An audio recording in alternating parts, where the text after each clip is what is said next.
Nedávne udalosti na Kamčatke ukázali, že systém planéty sa posunul na nasledujúcu úroveň a civilizácia sa ocitla na križovatke, kde sú dve cesty.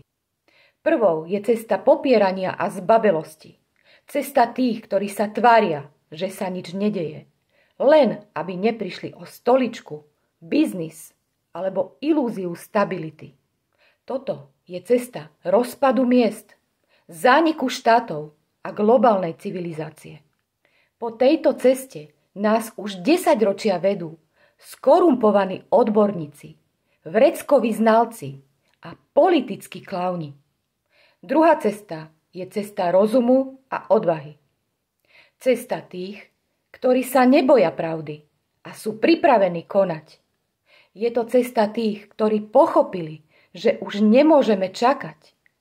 Katastrofy nám búchajú na okná a autority diskutujú o programoch, rozpočtoch a ratingoch.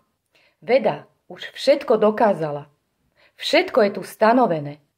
Pozerajte, vnikajte do podstaty, vyberajte si, kam sa uberať ďalej. Vaša voľba je teraz otázkou prežitia.